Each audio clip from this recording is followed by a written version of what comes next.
When we were kids, me and my sister weren't allowed in the swamp, which is exactly why we wanted to go back there and see what it held. When you're that age, which was around the sphere of 7 or 8, a swamp looks like some kind of forbidden wonderland. In some cases, it looks like an entirely different planet altogether. I wonder if my parents knew that it was only a matter of time before we gave into our impulses. They had told us to go outside and play, because an argument was ramping up between them. So, we knew they were going to be really distracted with each other, and would not be paying us any mind until they were done with their scuffle. Even after that, it would take them some time to come around to the present world, and recalibrate their priorities. So, me and my sister were practically joined at the hip as we stepped into a world that was so different, so terrifying, and so wonderful all at the same time. We were consumed by the different sounds and colors and forms. Every single thing had some form of slime, but didn't seem to be anywhere that you could sit down without getting wet. That's the swamp, go figure. And every single place looks like it could have been a living thing that would swallow you up as soon as you let your guard down. We began hearing a terrible sound. It was that of crying, and it almost sounded like it could have been my sister's voice. And for half a second, I looked at her in alarm to ask her what was wrong. But she had the same expression as she looked at me. The crying continued, and we both noticed that it could not have been coming from either one of us. It seemed to bounce all over, as if it were coming from multiple directions at once. But then, we were certain that it was coming from a deeper, more treacherous part of the swamp, where everything was denser: the water, the foliage, the trees, and the apparent lack of light.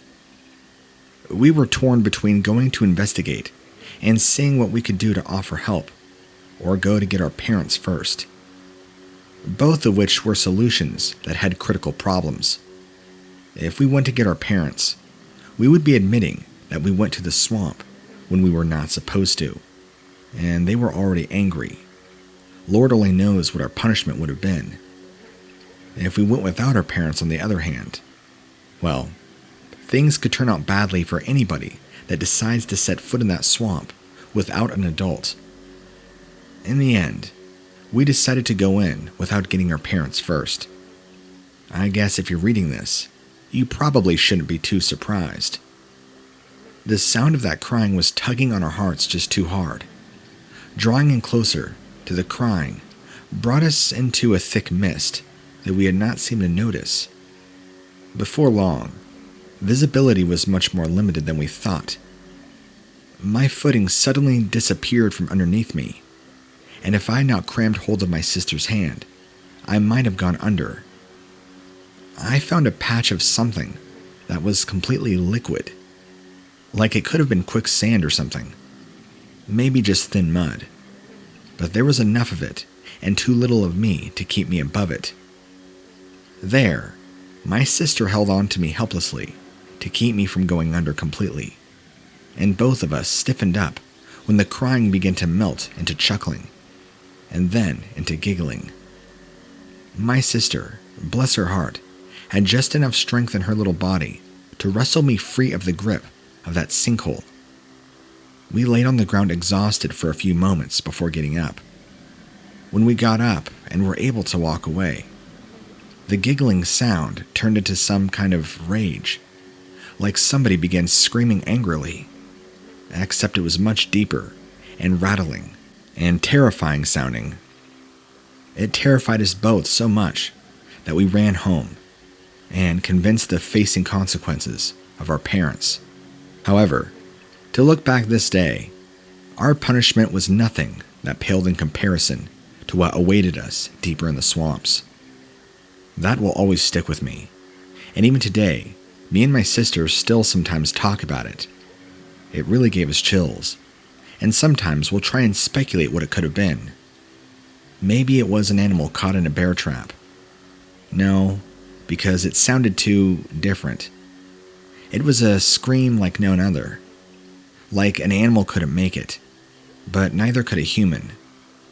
I'm not exactly sure, and I wish I had a recording to send to you so you could see what I mean. As always, have a great day, and thanks for hearing me.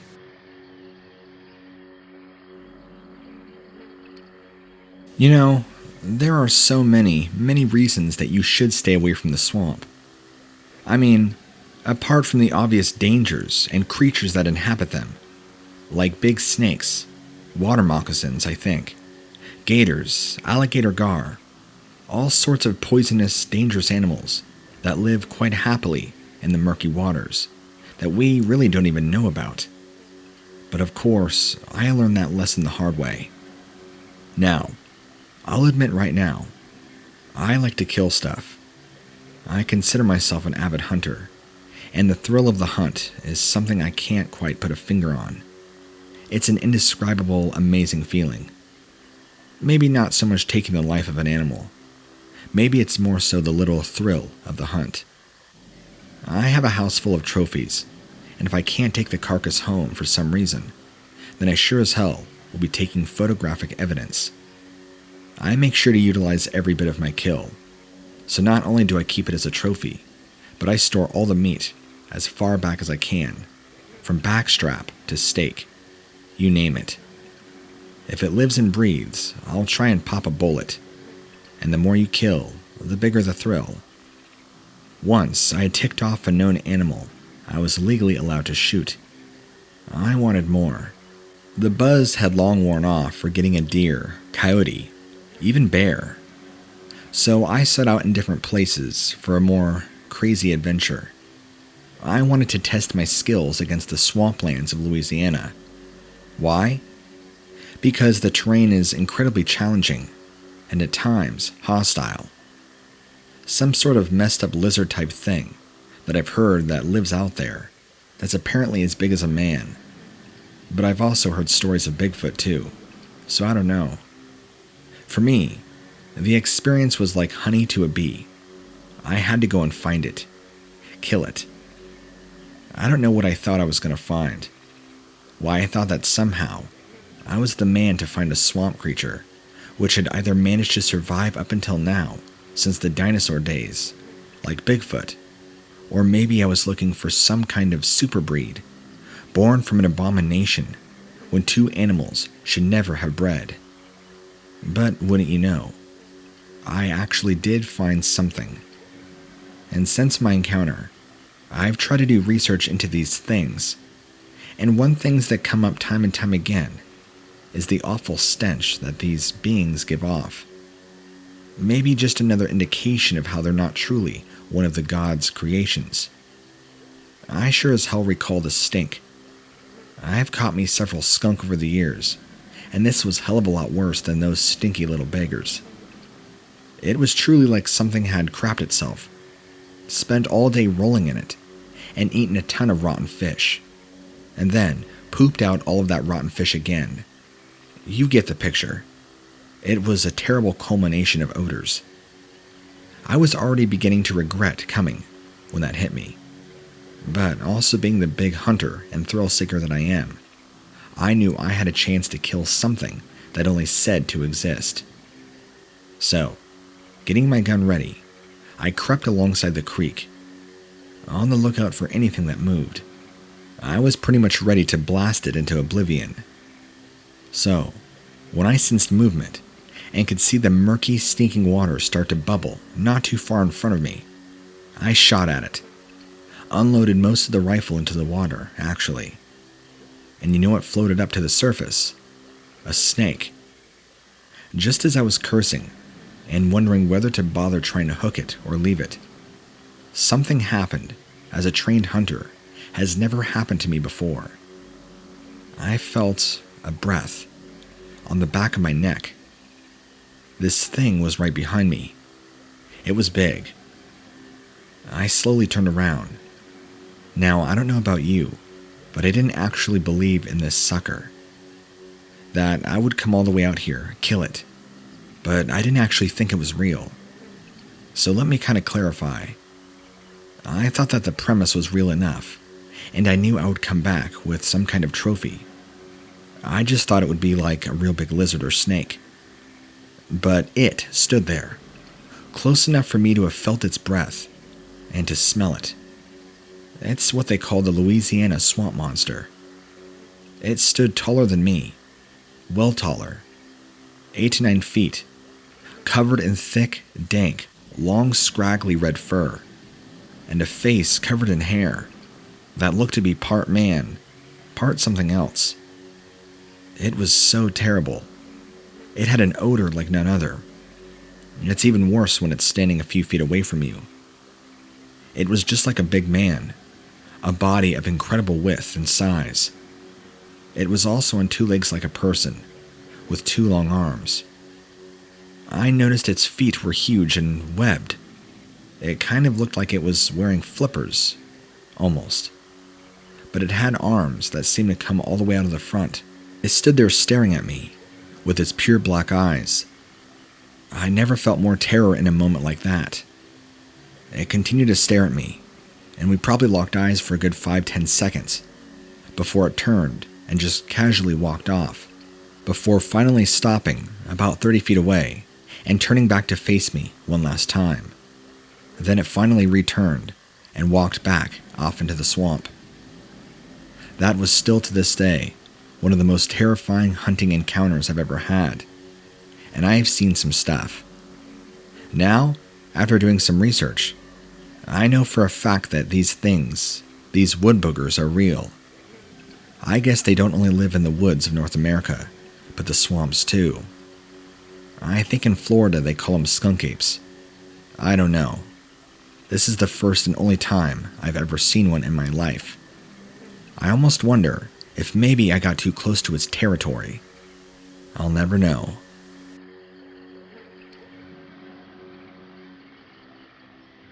When I go camping, I go camping.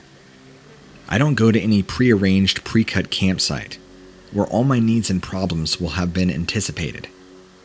Now, I take my tent and I go out into the wilderness. I probably camp in some places that I'm not supposed to, but that's the thrill seeker in me. So I have to admit, after one incident, the thrill seeker in me isn't as thirsty as it used to be. I had set up camp in the middle of a small swamp. I liked being surrounded by life, and nothing is more teeming with life than a swamp, surprisingly. It was in the early evening, when the swamp itself was darkening, but the sky above was still bright. I chose to look around my area then, and see what I had at my disposal. It was while I was patrolling around that my footsteps, suddenly, sounded very wet and heavy. I looked down at my feet to see that I was actually stepping in very dry parts of ground. The heavyweight stomping came to a halt after my own footsteps did. I continued walking and keeping my ears open, observing that my own footsteps, the sounds of my own footsteps, were very natural and light. But then there were those heavy, wet, noisy footsteps that tried to be in perfect sync with mine. They tried to start moving when I started moving, and they tried to stop when I did. I looked around frantically, unable to stay calm. I couldn't see the other source, even though it sounded like it was right next to me. I couldn't see any footprints in the mud, and I could not ignore my instincts any longer. I began packing up my gear. While I was probably overdoing this, something powerful gripped my shoulders from behind. I swung out blindly, only to see that there was nothing and no one there.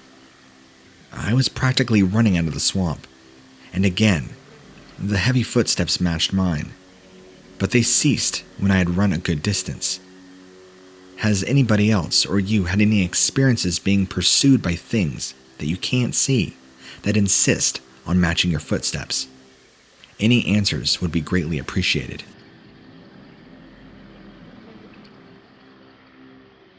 I took it upon myself to go fishing in a body of water that was located in a dense swamp. It was probably an illegal move to make, but I couldn't resist. I had to see just what kind of fish could be caught in that environment. I had set everything up and got my line cast into the water. I was starting to feel really relaxed and even settled in. I wasn't sure why, but I couldn't shake the feeling that I was being watched.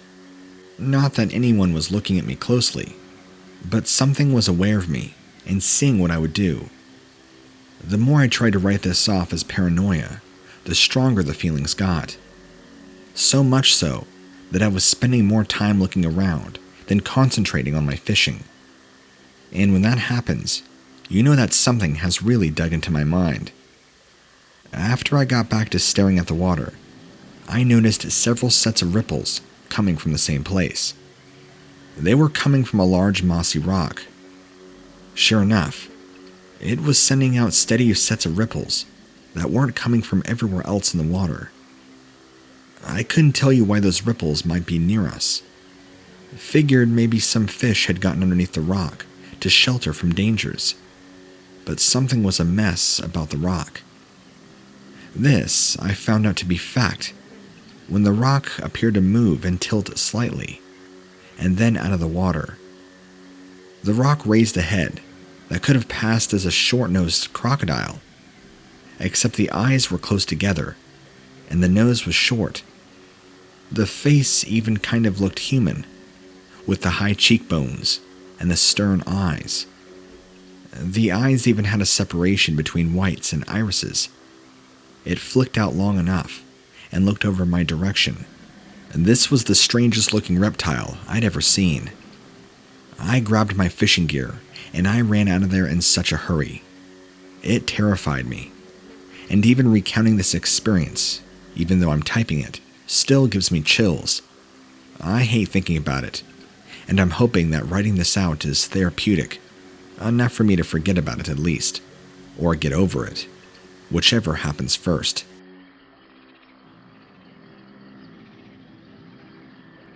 Back in the 90s, my parents took me to Disney World. Alongside the usual theme parks and Mickey-shaped ice cream, my dad insisted that we do a couple of other local attractions, because what a total dad thing to do, right? So, we headed down to the Everglades for an airboat ride, covered head to toe in bug spray, not remotely looking forward to it, but knowing Dad, he probably spent a small fortune just for this trip alone, and he wanted to have fun too. And wouldn't you know it, it had been baking hot and humid every day since we had gotten there, and as soon as we arrive on the boat, it starts raining. Now, you might say that it doesn't matter if you are on the water and get wet. Well, it might not matter if you are in the water, but it sure as does if you are on the boat on the water, because then you get to spend the damn afternoon in damp clothes, praying that the spray doesn't come off, and you are now wet and hot, this perfect environment for tons and tons of mosquitoes. So when we arrive, we're the only people dumb enough to turn up, so the excursion to maybe see some gators ends up being just me and my dad, as my mom decided to chicken out and hunker down in a coffee shop instead. I remember the pilot was pissed, but oh well. We were about 20 minutes when we were hit by the worst stink I have ever come across, and I was a teenage boy who played high school football. There spent many hours in locker rooms and buses, full of other stinky, sweaty teenage boys. My dad actually had the cojones to look at me, as if to ask if I made that smell, and what are you eating, boy? The pilot was even starting to look a little nervous, so much so that he accidentally swerves the airboat a little fast, taking a corner, and we sway about. My dad called out. The pilot turned around and apologized.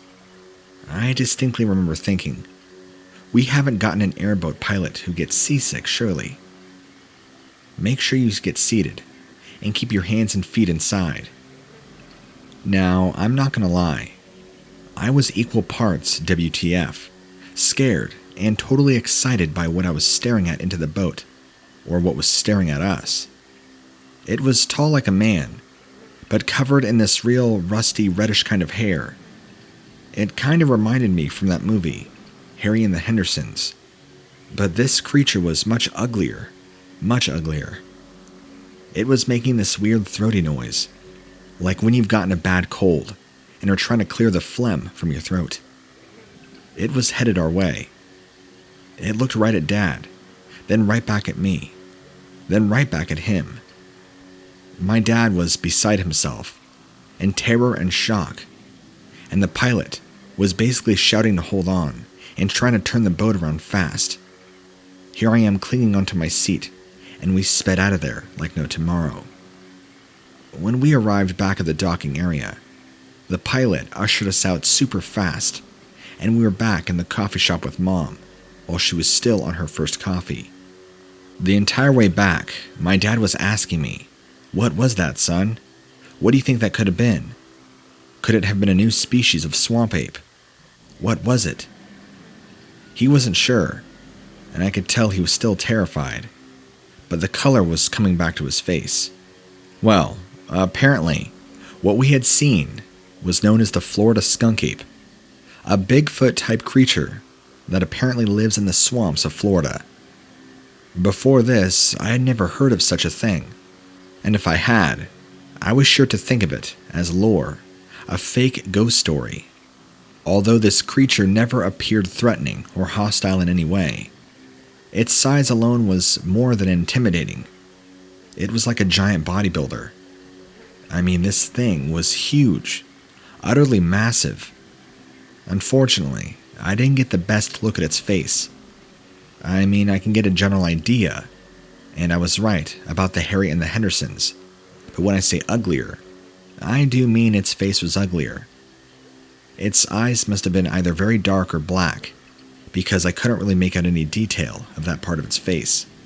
It's a story my dad and I share with certain friends and relatives. Some people believe us, other people don't, but that's my experience with the Florida skunk ape.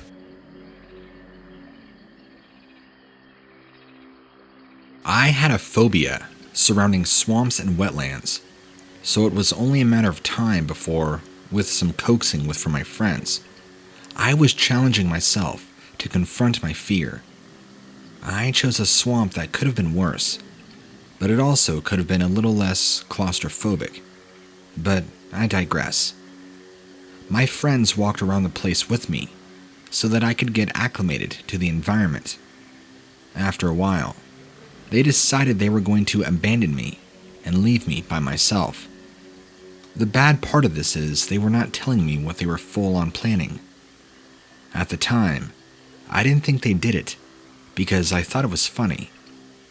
It probably did, like a mama deer that gives their fawn a few minutes by themselves just to see what they're really made of. I found out in a hurry that I wasn't made of anything good. You talk about one scared man that came pretty close to peeing himself. Actually, that's only half the truth. I did manage to wet myself, but it wasn't because of the swamp. I started to hear a whining, whistling sound. You know, the kind you hear from somebody who is trying to breathe, even though they're heavily congested. There was movement around me in the swamp, and I thought that my friends had come back for me, and we were going to have a good laugh about how they abandoned me, and we would all get the hell out of there. But it didn't quite go like that. The shapes moving all around me turned out to be these creatures that were built similarly to armadillos, except walking on their hind legs. They had long, bony spikes on their tails and head, very small heads actually, that kind of extended on thicker necks, and very scaly bodies. Their heads would sway from side to side, and they began walking in circles around me, and admitted that it almost sounded like a chant, or a song, or some sort of strange grunts. Heedless of the risk, I darted between them and broke their circle. I ran blindly, heedless of whether I collided with a person or a tree, or even ran off a cliff. I blacked out before I could find out what the end result was. I woke up, surrounded by my friends who looked at me as if they had seen a ghost. To this day, I'll never be able to explain what I saw in the swamps that day. I have never heard of, or even seen, or even thought of a creature like these. Do you have any idea what these are?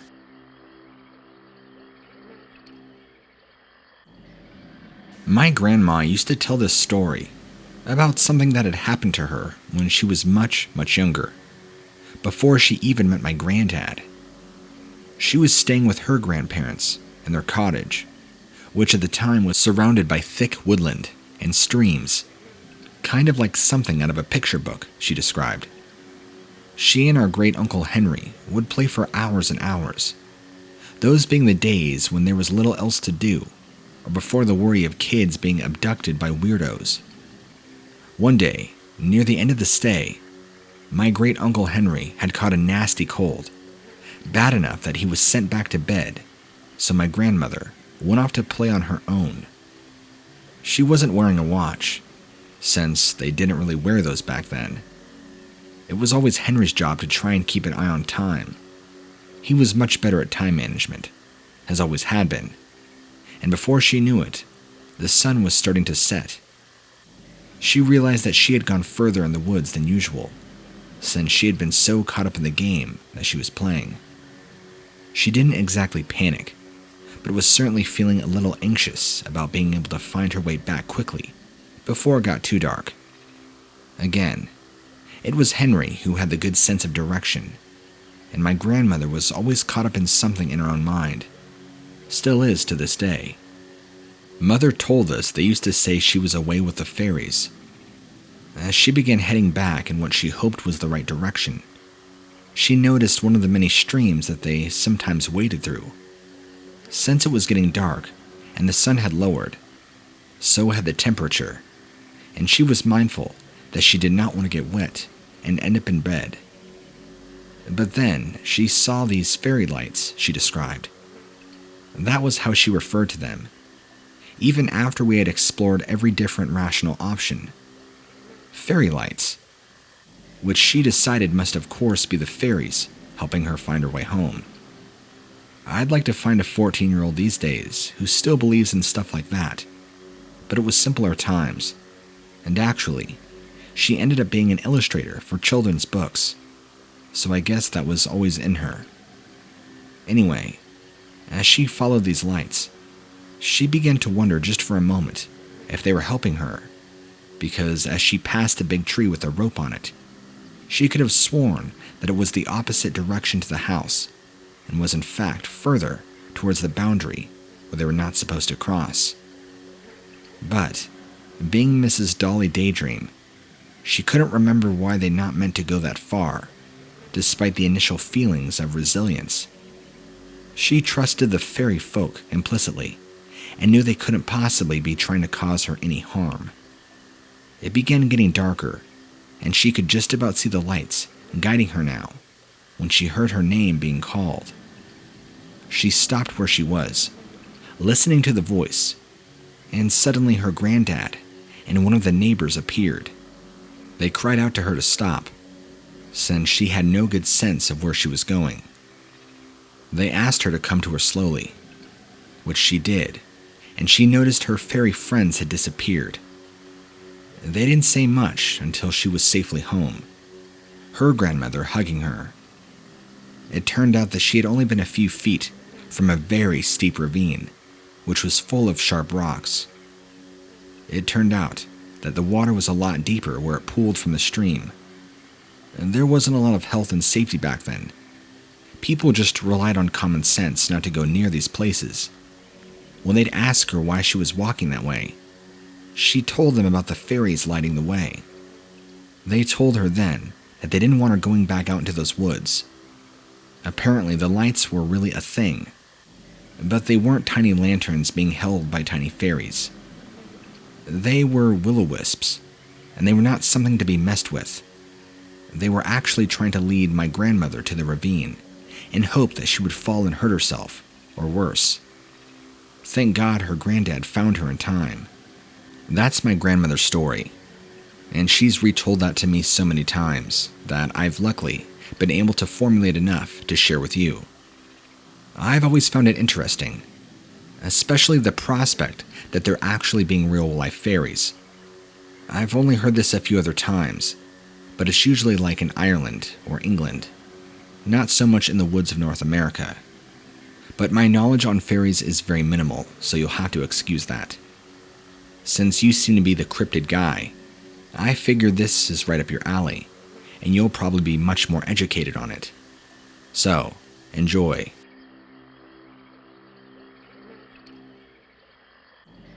I took it upon myself to start tramping around a swamp that I knew was private property, but I don't know if it was government property or personal property. But signs were posted everywhere, and there's nothing like a cheap thrill to round out your weekend. That's when I heard this peculiar sound. It was a combination of heavy breathing and a sort of strange squishing sound. My first thought was that somewhere, something could be stuck in the mud. I started honing in on the sound, and it appeared to be coming from what I initially perceived to be a larger rock.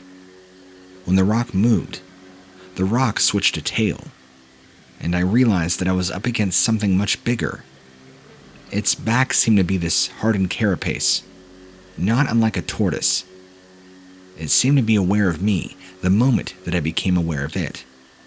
It raised its head and looked at me with two very tiny black eyes. I was too fascinated by its bizarre features to notice right away the stains on its lips and its claws as it slowly chewed.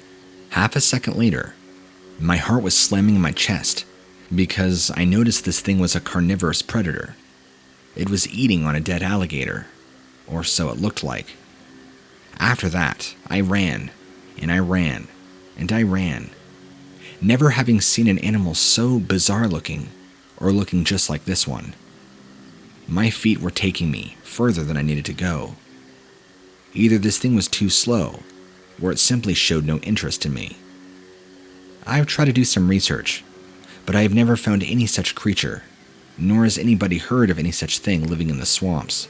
I'll tell you one thing, it was new for me, and I don't ever wish to see it again.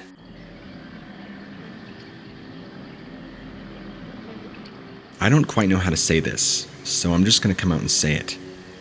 I saw something the other day in the swamp that just confused the utter dickens out of me. There are two reasons that I like to go to the swamps. One, because I like to row down it and enjoy nature as it is supposed to be. Two, is because I am part of a neighborhood watch. I'm not sure what to call it, but I basically go out and look for animals that are in danger and try to keep some animals away from poachers if I can. On one of my trips out, I noticed something lying in the way, off the side of the river, that looked like it may have been injured. It was laying on its side, and it was partially on the bank and partially in the water. I thought it might have been killed by something, or it was injured from something. I rowed off to the side of it and got out of my boat. I grabbed my snare pole out of the back and used the handle end to nudge the animal to see if it might have been resting. But it didn't move.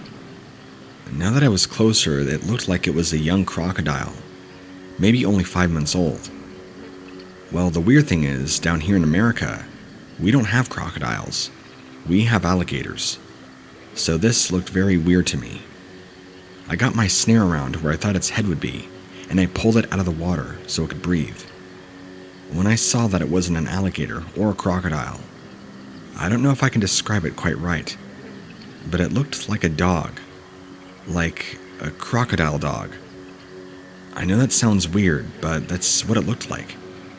It had the ears of the dog, the eyes of a dog, and a snout that quite resembled more of a crocodilian-looking thing.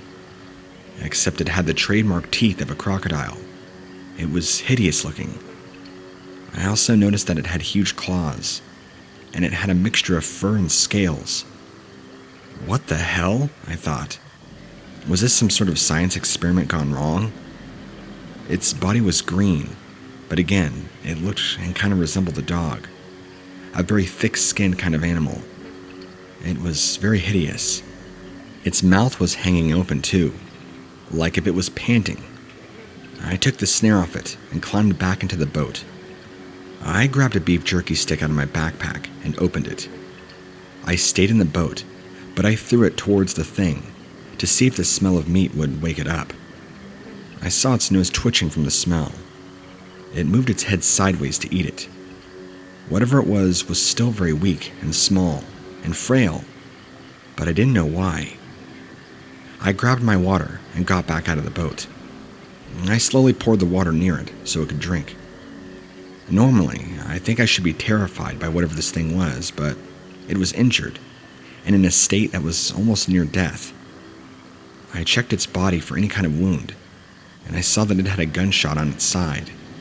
It was then that this creature, whatever it was, began to act very aggressive towards me, and almost coming back to life the closer I got to it. It started snapping at me and getting very lively all of a sudden. Maybe it was best that I step back into my boat, I thought, and so I did. And this thing started to become much more aggressive and hostile in nature, almost beginning to gain its strength back in a sort of second. That's when it started to try and stand up on two legs. Even though this thing was tiny, frail, and clearly hurt or injured, it didn't like that I was trying to help it. Even though I didn't care that this thing looked like a failed science experiment, it was in my inner best heart that I wanted to see this thing brought back to health, no matter how hideous it was or unnatural it was. Again, I've never seen a creature like this before, but the second it started acting aggressive and trying to attack me with as little strength as it had, that's when I realized I should get out of there, and so I did. As I'm kind of pulling away, this thing seemed to regain its strength so fast, and finally pursued me by jumping back in the water, swimming towards me. Listen, I know this sounds crazy and all, and normally I would tell you you're crazy if it did. This thing only seemed to pursue me for a little while after I got on my boat, and then disappeared underneath the water for good. I still think about it because this wasn't that long ago, and it was very weird. I've talked to some of my friends about it, and other people who are in my Animal Neighborhood Watch group, and nobody seems to know exactly what I'm talking about, or they think I'm making up the story. Anyway, believe me if you will, but this is my true sighting of something I would consider strange and unknown, and possibly paranormal. The only thing I don't quite understand is why it was so frail and weak and floating under the water, half on the shore, like it was yanked out of somewhere and thrown on its side, left to die, and then shot. Maybe it was stunned. Again, I don't really know. I'm just trying to get answers for all these questions that I have. Who really knows? Is it possible that this really was a science experiment and was pulled out here in the swamps and shot, left to die, because it was a failed creation? That is something that haunts me, still to this day. I'm posting this under a fake name and account, so it can't be traced. I know that probably sounds paranoid, but I just want to make sure. This needs to get out there so people can begin finding out about this creature that was so wrongfully made. It appears that you're well aware of Dogman and many of the other cryptids that exist. Well, about 4 years ago, I can tell you all more about the genetic experiments that began on hybrid creatures. These kinds of things have been going on for a very long time, so it's probably no surprise to you and people who are in that circle of knowledge. Things like this were fully field tested and were deemed to be ready, but something in the development stages went wrong. A specific breed of creatures that were part canine, part crocodilian. Some people on the team call them croc dogs, and I guess that is what they're called now. I don't know if there are many other sightings of these things, because they're relatively new development, but it is what it is. These creatures were designed to be super soldiers, to be used in upcoming and future wars.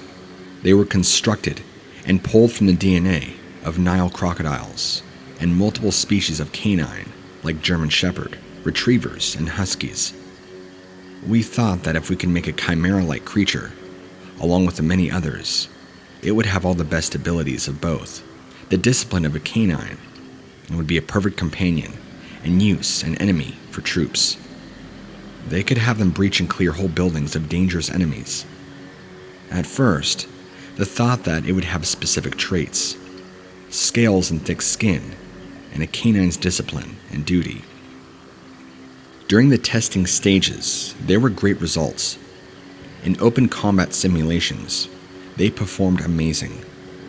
Their handlers were able to train them, just like they had trained any other disciplined animal. These were truly meant to be killing machines. But we did have to change some training scenarios. I don't know if you'd call them pups, but we'll refer to them as that, the younglings of course. They would hunt down a target and subdue them. And our testing coordinator was bitten, and it didn't end well. The ferocity of these creatures was unmatched. They were extremely dangerous and hostile, one of which we actually had to pull down the power of their bite because it was too immensely powerful. Eventually, the project was discontinued when these things were getting older, and they became far too intelligent, possessing almost a human-like strategic intelligence, and began attacking their handlers. During other combat simulations, some of them were trying to help. Not all were a problem, but they became one. They had broken out and became too much to handle. Not long after things began to go south with the project, our coordinator was told by another unofficial branch of government who oversaw the entire project, was told to basically pull the plug. So many of our small branch of these creations were put down, so to speak. However, some made it out. I'm only writing this today because I found out one of them is in the wild, and I need to know that people need to be careful. I live in Georgia, just north of a testing facility that exists that many people probably don't know about, and I know a few of them are out roaming around.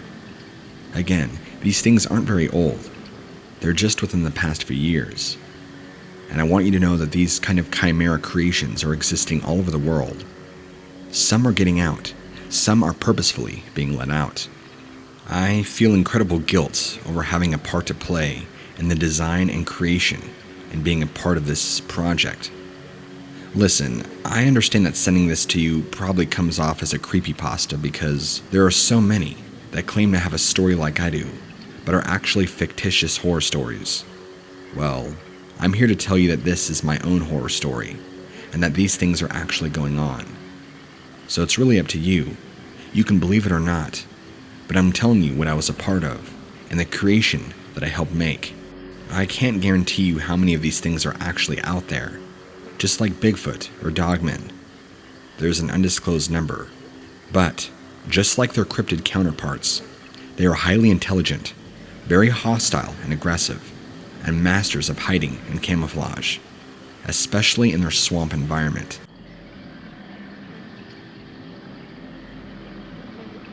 Hi there, what lurks beneath.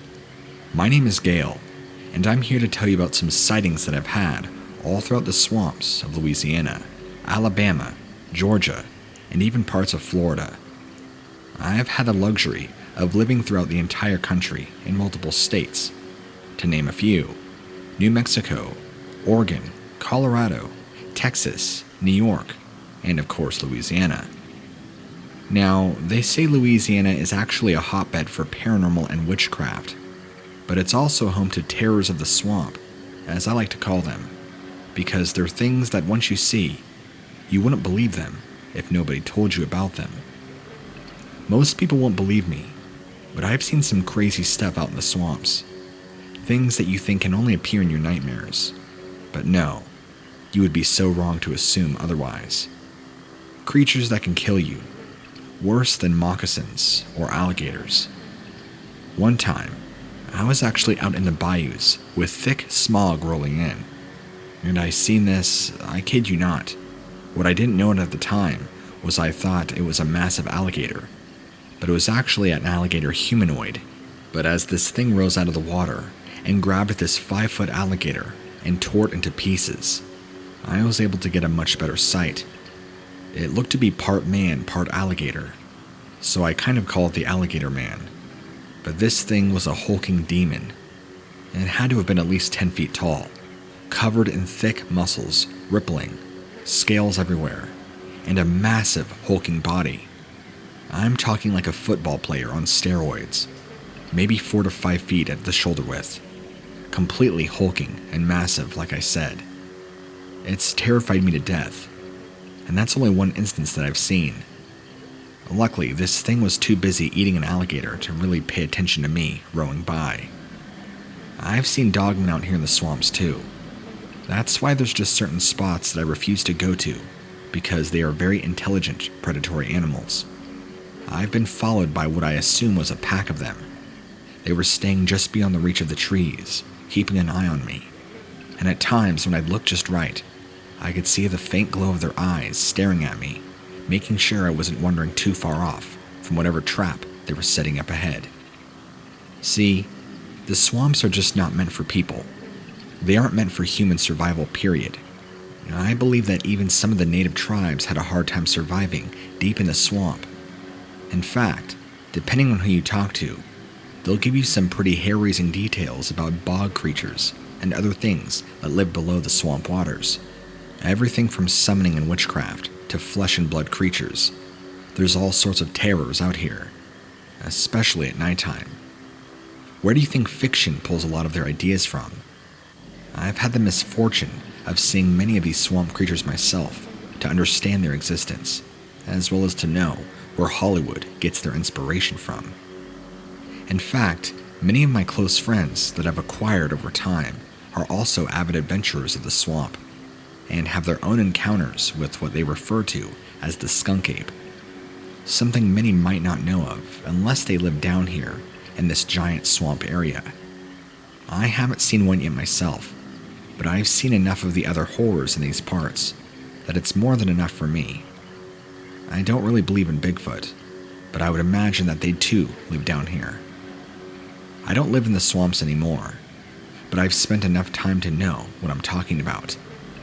Again, there's just certain parts of the area that you kind of just want to stay away from. And believe it or not, too many people will go out venturing too deep into the swamp. Number one, it's just not safe. And number two, you tend to run into things that let you know that you're too far out. Like the crocodilian humanoids, for example. I've only ever seen one, but it was enough for me. Somehow, I came across your videos before messaging you, and I happened to click on one of the Reptilian videos. It was about an older gentleman who, just like me, wandered out into the thick bayous and encountered these same humanoid beings. That's how I know I'm not crazy. When I'm hearing written and verbal accounts of other people reciting the same sightings that I've had, the same details of the same creatures, it just means they're out there, and we are not supposed to be in their territory. I try to take the native approach on the whole thing. If you respect them, hopefully they'll just leave you alone. But be aware, they are the alpha predators of the swamp, along with Dogman and whatever else lives out there. It's not just the entire Louisiana area either. Some of the sightings I've had span all the way into southern Alabama and the surrounding areas. It can be incredibly dangerous, even more so at nightfall. A very close friend of mine, who's actually far more of an adventurer than I am, encountered what he believed to be a den of some sort of large predatory animal, or animals. He was deep and far out in the swamps, near Texarkana actually. For those who don't know, that's right around the border of Texas and Arkansas in a small town called Texarkana. I could be wrong on my geography, so if you know that I'm wrong, please correct me. But anyway, I want to say he was either north or east of this location. He did not give me exact coordinates, but he found this dugout, as he describes it, and that led into a very large tunnel, wide enough and tall enough for him to slightly crouch and go into. He said that it led probably about 30 feet down at a sharp slope and dropped off into a very large open room. The entire room was completely dug out, is how he described it, with a ceiling taller than his head, probably around 10 to 12 feet in height, if he had to guess. That was probably about 20 to 30 feet in length. Again, these are just guesstimates. He only had a tiny flashlight, so he couldn't see well, but he said the odor was unlike anything that he's ever smelled before. It was an overpowering smell of death, blood, and rot, like that room had just been filled full of carcasses left to rot in the swamp.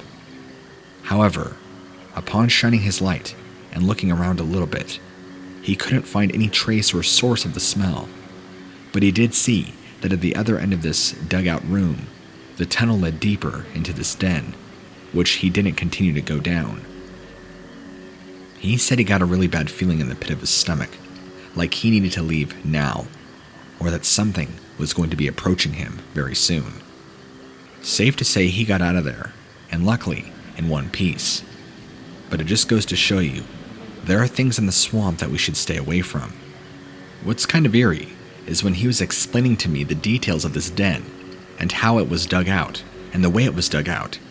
He said it almost appeared to be dug out with a tool-like object, that it wasn't just hands, or it wasn't just like an animal had dug it out with their claws. I don't know. The whole thing is very disturbing to hear. And he said, why would there be a person that dug out a chamber that large? And even though I've seen my fair share of stuff out in the swamp, this is a man who is far hardier than I am. In fact, when he was a little younger, he nearly had his right leg taken off by an alligator by surprise. So he doesn't scare easily. And when he tells me he was terrified and could feel in his gut that something was wrong and he needed to leave, that's really saying something. I take his opinion and word very seriously. He's never let me down and doesn't make up stories like this.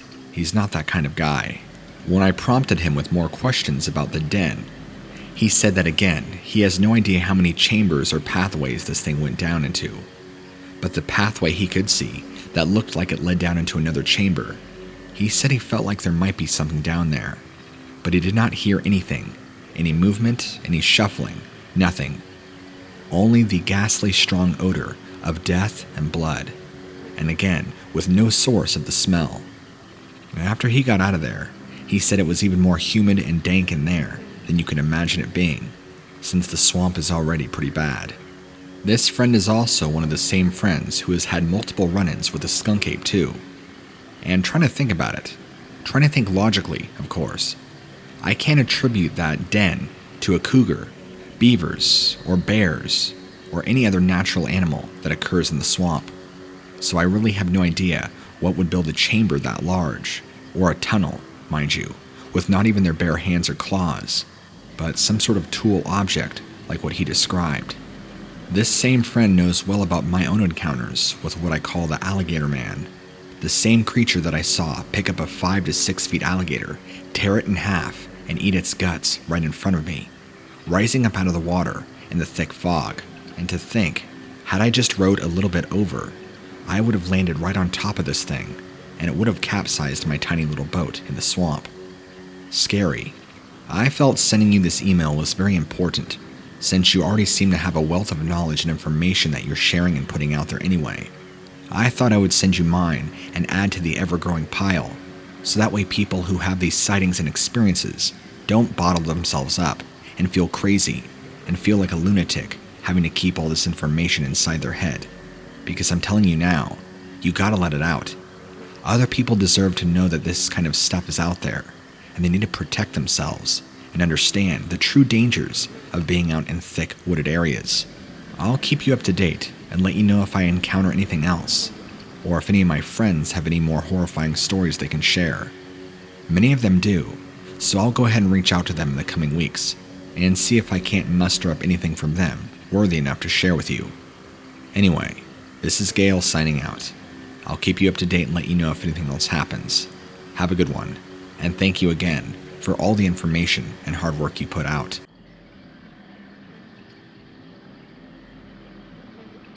My first memory formed when Hurricane Katrina had happened. I was 4 years old, and my family was urgently packing their things as needed to flee our home in New Orleans. We ended up driving off to my grandparents' house in a more rural part of the state. I recall looking at the TV a couple of days later and seeing live footage of the Six Flags amusement park being absolutely flooded with water, to such a severe degree that only its tallest points stuck out from the blue void that encapsulated it. I thought that instance in my life was where my fear of natural bodies of water developed. I was fine with swimming pools. In fact, I have many fond memories of going to pool parties and water parks as a kid. but that was because the water was chlorinated and clear. In most natural bodies of water, you can't see anything below a few feet at best, and even then, it was much murkier than man-made pools. You could have offered me $1 million, and I would still refuse to go further than knee-deep in a lake or ocean. To say it made my family vacations a bit difficult would be an understatement. Anyway, my grandpa passed away some years ago, and a few months back, my grandma did as well, leaving their house vacant with a whole bunch of stuff to sort through. Both of my parents were working, and because it was June at the time, I was freshly out of school. This left me as the only person in my family who had the time to drive up to my grandparents' house and determine what to keep, what to sell, what to throw away, and so forth. It would be my first time visiting the house since Katrina, so a solid 15 years. My family simply never made the time to go back after we'd found a new place to live in. We didn't even reside in Louisiana anymore. I pulled up to the house at around noon and got around to sorting as assigned. There really wasn't anything special. It was mostly just junk. As night fell, I decided to take a break, watch some YouTube, and eat some snacks. After I started a video, I heard a bizarre gargling come from outside. I don't know why at the moment, but my heart began to race. I paused the video, and a few moments later, it happened again. I was in full-on fight or flight mode now, but also incredibly confused. I looked out the sliding glass door that led to the back balcony to see what it was. I didn't find anything, but my eyes laying upon the swamp before me triggered a series of memories I had completely blocked out of my brain before then. After child me watched the Hurricane Katrina footage that night, I was about to sleep in the bedroom with the balcony when I heard that same gargling coming from the swamp. I went to look at it, and there, standing waist-high in the water, was a creature I could best describe as skeleton-shaped, covered in moss, lily pads, and twigs. It was lanky, and it appeared to have no eyes. I suppose the strangest part is that I don't remember feeling scared upon seeing it. I was more intrigued than anything else. However, before I could do anything, my grandpa caught me standing there and told me to go back to sleep. But the same thing happened the next night, except this time, I spotted with the water up to its shoulders. I was intensely curious, so I went onto the balcony and down the stairs that led to the backyard. Even though this thing lacked eyes, only sockets where they would have sat, it still seemed to stare at me, and its gargling ceased. I said hello to it, and in response, it slowly submerged itself back in the water. Then, some seconds later, reappeared and slowly stood up, to the point where the water was only up to its knees. It began gargling again as water dripped off its body, and it slowly extended its bony hand to me, tilting its head. I figured it was friendly, and stepped forward while reaching my hand out, touching one of its hard, slimy fingers. For a moment, it didn't do anything, then wrapped its hand around my wrist, gently tugging at it, encouraging me to come into the water. I told it no and pulled back. It didn't like this. Its grip grew stronger, and it snapped its head back into an upright position. Its gargling turned into hissing, and the shrubbery on its hands seemed to tie itself around my wrist as well. But at that point, who knew what was really happening? Before I knew it, I was being dragged into the murky depths. I screamed as loud as I could, but was silenced when I was forced face down into the water. I could not see anything, and my lungs quickly filled with distilled mud as I thrashed around to the best of my ability in hopes to escape. My father pulled me out, and I coughed up the water, and began crying. He tried to calm me down, but there was no point. I remember screaming to him about the skeleton creature, but he just seemed confused. If I were in his shoes, I would have just assumed I had a nightmare and sleepwalked into the swamp. Once I finally began to relax, I was brought inside, given a bath and a change of clothes, and something to eat. I ended up spending the rest of the night in a sleeping bag on the floor of my parents' room. I have some flimsy memories here and there of being put on a child's leash for a couple of years, but I never considered that this event was probably what made my parents decide to do such a thing. No doubt in my mind that the event is what truly triggered my fear of natural bodies of water as well. I was pulled out of my recollection of thoughts to the sound of gargling again. I knew there wasn't much I could do. I refused to sleep outside, and I didn't even want to look out the window. I didn't want it to catch a glimpse of me. I had brought my AirPods, so I continued to watch YouTube and Netflix until I fell asleep. I'm surprised I achieved such a feat. My nightmares that night were awful. I dreamed that this skeleton stood outside my window, watching me sleep, and that my bedroom began filling with swamp water until there was only a few inches between me and the ceiling. And when I woke up to the sun coming in through the curtains, I had never been more grateful. I knew I didn't want to stick around this place much longer, but at the same time, there was a lot of work to be done. I wasn't a foolish child anymore. I just needed to stay in the house. Even then, if it did come into contact with the thing, chances were I would be able to fight back by now. It probably only seemed ridiculously strong as a child because I was only 4 years old. The dumb part of me wanted to go out of my way to antagonize this thing, to seek my revenge, but I ultimately knew better than to do that. It would be best if I kept my distance. I continued sorting through my grandparents' junk, the daytime being slow-paced and uneventful, which I was grateful for.